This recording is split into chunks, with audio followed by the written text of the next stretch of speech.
Dictation start होगा 5 second बाद। Start. महोदय, पर्यावरण से तात्पर्य किसी एक व्यक्ति के परिवेश से नहीं, वरन व्यक्ति के, समाज के, राष्ट्र के और इस सारी पृथ्वी के ही परिवेश से है, जिसका प्रभाव व्यक्ति, समाज, राष्ट्र और सारे विश्व पर पड़ता है।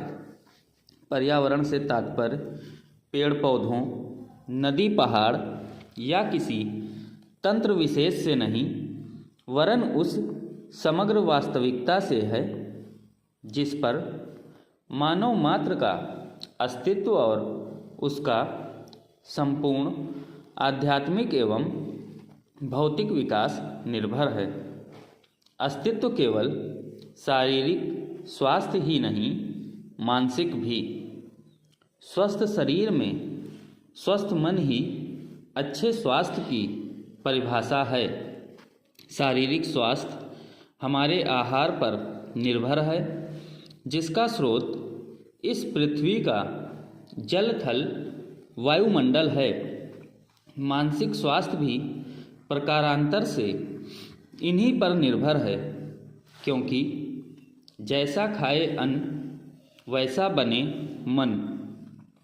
स्वस्थ जीवन पर सबसे अधिक प्रभाव हमारे चिंतन का, हमारी परंपराओं का और उन सब परिस्थितियों का पड़ता है जो हमारे ऊपर आरोपित हैं या की गई हैं या की जा रही हैं। इसलिए पर्यावरण या परिवेश में जल, थल, वायु ही नहीं, बल्कि वे सारे घटक महत्वपूर्ण हैं जिनका कुछ भी प्रभाव हमारे जीवन पर, हमारी क्रियाशीलता पर पड़ता है।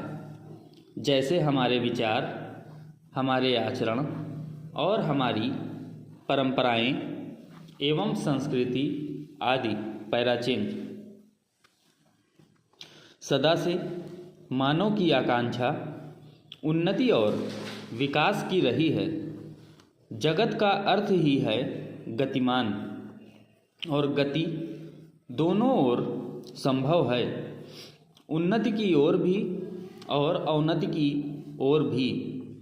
पहली को हम प्रगति कहते हैं, दूसरी को अगति, विगति, अधोगति या दुर्गति कह सकते हैं।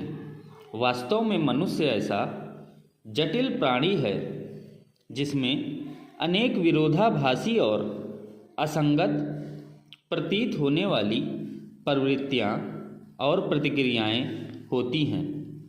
वह कानून और व्यवस्था की मांग करता है, किंतु चलचित्र, दूरदर्शन आदि में स्वतः भड़की हिंसा या खेलों में युक्तिपूर्वक की गई हिंसा अथवा अनीति से मंत्रमुग्ध भी हो जाता है।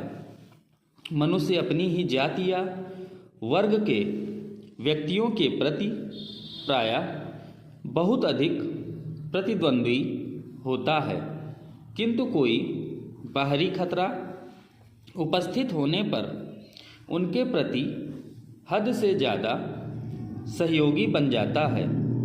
वह सड़कों पर या युद्धों में सामूहिक विनाश के प्रति उदासीन रहता है, किंतु किसी खान में फंसे हुए एक व्यक्ति या किसी कुएं में गिरे हुए एक बालक की रक्षा करने के लिए ढेरों साधन जुटा लेता है।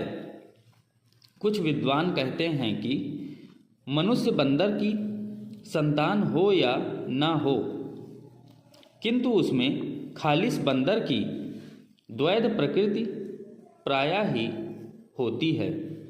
उसमें शाकाहारी बंदरों की भांति वृक्षों में उछल कूद करने की प्रवृत्ति तो होती ही है, साथ ही ऐसे बंदरों की स्वाभाविक जिज्ञासा भी होती है जो अत्यंत संगठित गिरोहों में रहते हैं और भांति भांति का मांस खाने में मजा लेते हैं। मनुष्य की ऐसी परस्पर विरोधी इच्छा आकांक्षाओं से निपटना असंभव होता है, फिर भी किसी प्रकार का संतुलित मध्यम मार्ग अपनाना अनिवार्य होता है। यही बुद्धिमानी का रास्ता है। विद्वानों ने मानव की मूलभूत आवश्यकताओं को 5 स्तरों में रखा है।